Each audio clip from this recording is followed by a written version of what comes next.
This evening, we have witnessed firsthand the nobility and courage of the righteous among the nations. Tonight, we are honored to have with us two grandchildren of the righteous among the nations, along with the survivors their grandparents saved. To introduce the next part of the program, please welcome to the stage Evan Zelikovitz, Chair of the Management Committee of Canada-Israel Experience, Chair of the March to the Living Digital Archives Project, and most importantly, my dad. Heroes. We all have heroes. We all have our own definition of what a hero is. Your hero could be a parent or a grandparent or a sibling you look up to and aspire to be like. It could be a friend or a family member who has overcome the odds to beat a disease, or someone who fought courageously but eventually succumbed to illness nonetheless. It could be a soldier who risks his or her life for our freedom every day. The dictionary defines hero as a person who is admired for courage, outstanding achievement, or noble qualities. A person who, in the opinion of others or oneself, has heroic qualities and is regarded as a model or ideal. We have a number of heroes with us tonight. Our courageous survivors, teaching and guiding us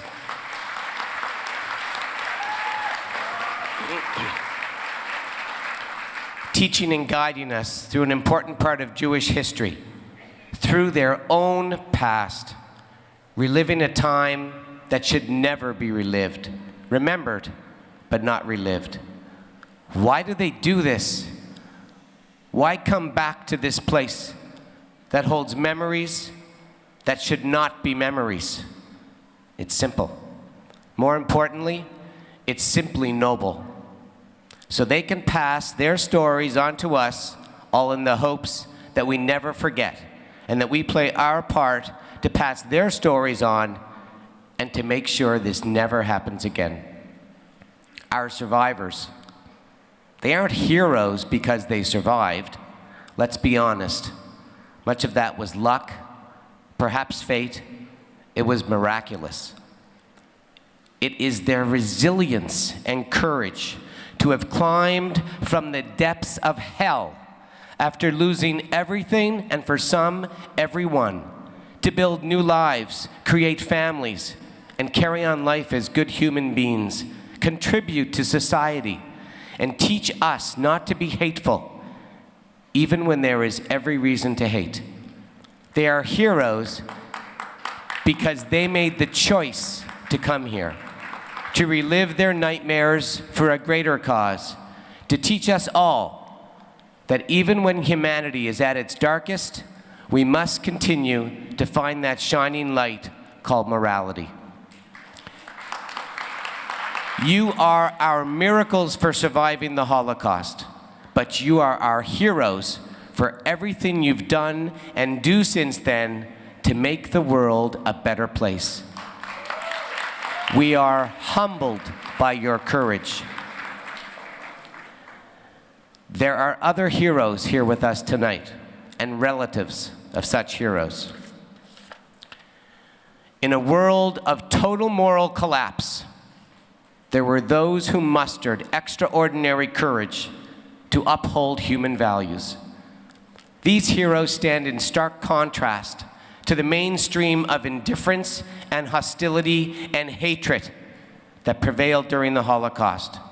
Contrary to the general trend, these special, extraordinary people regarded the Jews and others who were persecuted at the hands of the Nazis as fellow human beings who came within the bounds of their universe of obligation. These heroes risked their own lives when they had a choice not to save the lives of those who had no choices. The ultimate sacrifice, saving another person, a stranger, even if it meant risking their own lives. To be honest, it's hard for me, I think hard for all of us, to even comprehend such heroism. Think about this.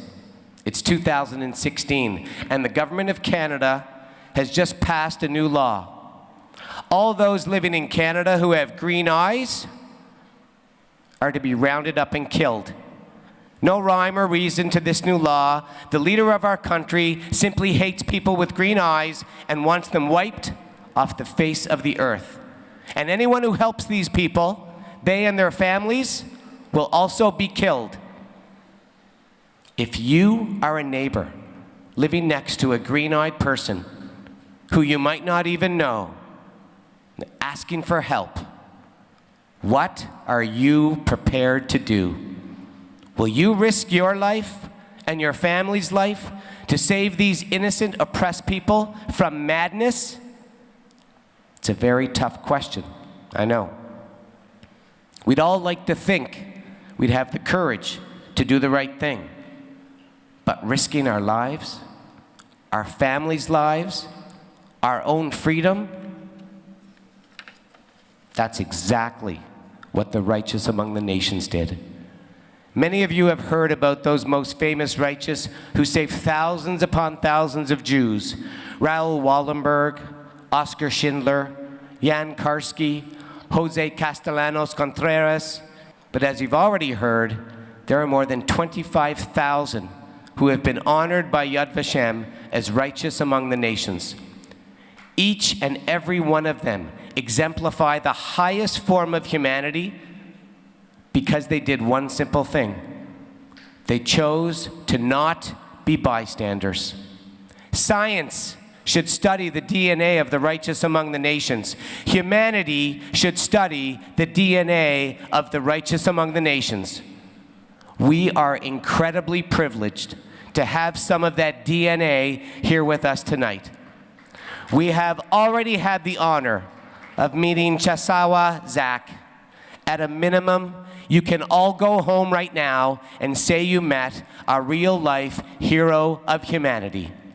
Thank you, Sheslawa.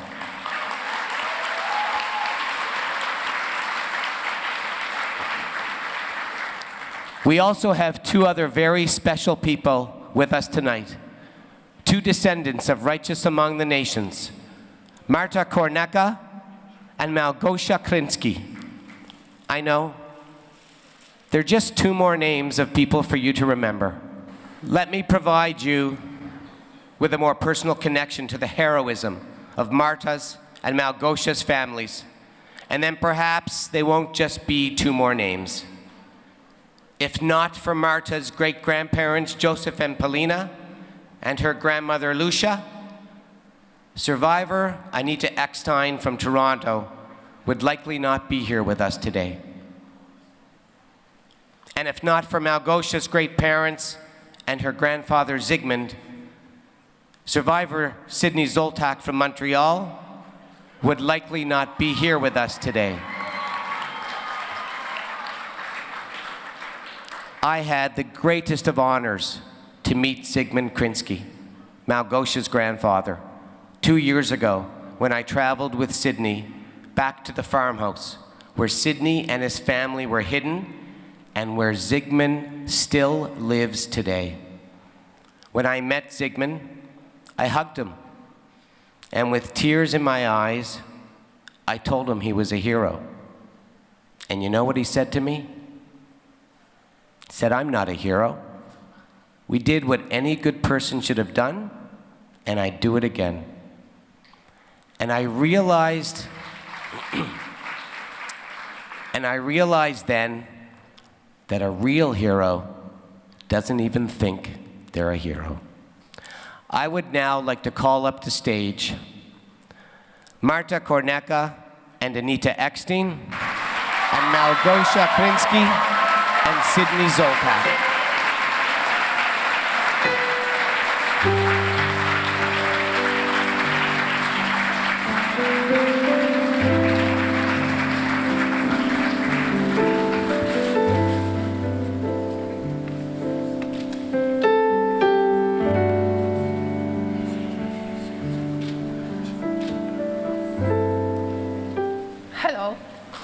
I'm Malgozata Krynska, and I want to thank you for inviting me here tonight to honor and remember the events of the Holocaust.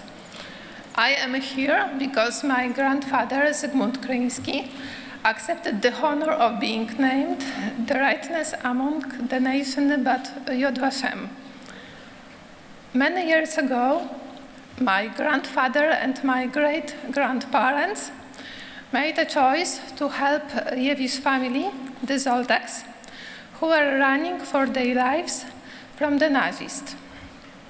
When I was young, I did not know about any of it because it was a family secret kept hidden for 65 years. But when I was older, I found out about my grandfather and my great-grandparents' bravery, who made a decision to hide Sidney and his family when they had no other place to go. I was extremely surprised and curious and proud when I came to understand what my family did a long time ago. As you all know, in this time, in war, helping Jewish people was forbidden by Nazis, and if you were caught, you would be murdered. Perhaps it was a very hard decision for my great-grandparents to do what they did, because they risked their lives and their children's lives. But they did the right thing, to help innocent people who were being persecuted simply because they were Jewish.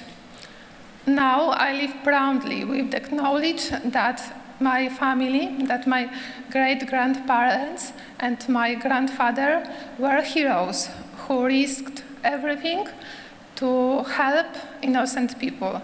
And I'm very proud of their actions.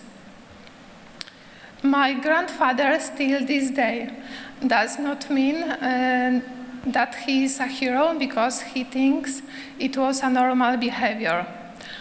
I also want to say a few words about Sidney. We were very happy when he visited us in 2014 with his friend Evan. We remain in touch with him. He calls to check up on my grandfather, asks about his health. It means a lot to us that he appreciates my grandfather and cares very much about my family. Now, today, more than 70 after the war, he is like a family for us. So thank you for inviting me to come tonight here. It's a great pleasure and honor for me. My grandfather also wanted to come to see all of you, but he is not well. But he sends to you his best regards. So thank you very much.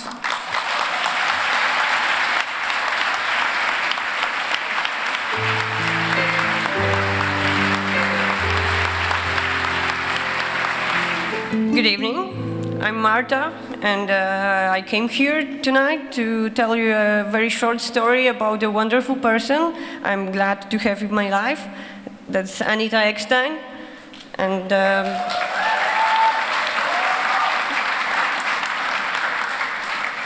so 74 years ago, she became a part of my family's life because my grandparents made a choice. They chose to take a little girl. At that time, she was a stranger who happened to be Jewish at that rough times, and hide her from the Nazis. My great-grandparents and my grandmother made the choice to sacrifice their lives because they believed in the concept that human beings were equal. While this is a simple concept nowadays, then in 1942, in the middle of Second World War, it was not an easy choice to make, but my family believed it was an easy choice, and I guess they didn't think if they should or shouldn't, or if it's worthy or not. They just did it, and it makes me so happy that they made this decision. So in 1998, my great-grandparents and my grandmother Lucia were named as righteous among the nations, at the ceremony in Warsaw at the Israeli embassy, and their names appear in Yad Vashem, which makes me very proud, and I also went there to see their names, and I took my parents there. And I'm here tonight to see Anita, who has become like a grandmother to me, especially after my real grandma passed away in 2006. And I'm very proud to be considered her granddaughter. And I wanted to thank you for inviting me to be a part of your March of the Living ceremony. I am both humbled and proud to represent my family before you all tonight. And please keep good care of her. And keep bringing Anita with you on the March of the Living, so I can continue. So I can continue to see my wonderful grandma, and so all of us can be inspired by her to be good human beings. Thank you.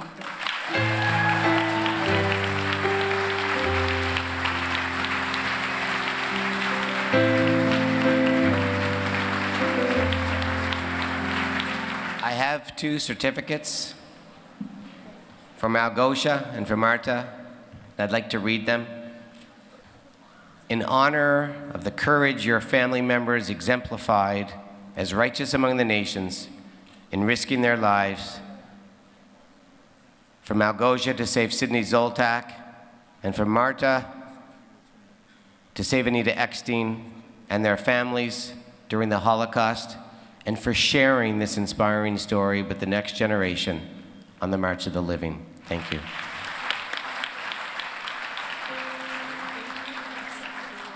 I'd like to leave you with a final thought. I want you to think about what you've heard tonight and what you've learned and will continue to learn on this journey. And think about the most purest, selfless form of heroism of Czesława Zak and of Marta's and Malgosia's families. And despite the horrible things we see happening in the world today, I believe there are people like this who still exist. People who see human beings as equal and who fight and stand up for the oppressed, whether they be Jewish or Muslim or Christian or black or white, or even green-eyed. World-renowned author and Holocaust survivor Elie Wiesel said it best. We must take sides. Neutrality helps the oppressor, never the victim. Silence encourages the tormentor, never the tormented. Sometimes we must interfere. When human lives are endangered, when human dignity is in jeopardy, national borders and sensitivities become irrelevant. Wherever men and women are persecuted because of their race, religion, or political views, that place must at that moment become the center of the universe. End of quote. For humanity's sake, I hope many of those selfless people, our future heroes of humanity, are in this room tonight. I believe you are. Thank you.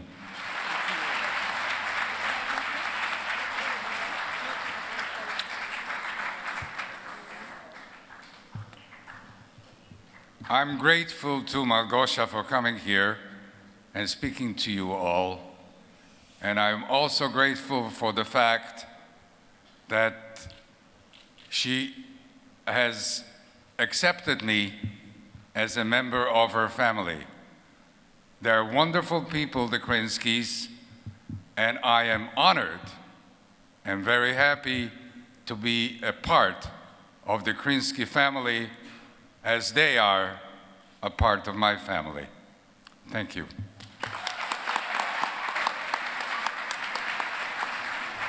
Because of that family, I'm lucky enough to have 3 children, 8 grandchildren, and a great-granddaughter who's 4 years old. And Marta has become another grandchild, and I'm so proud of her. she's going to graduate in June as a doctor.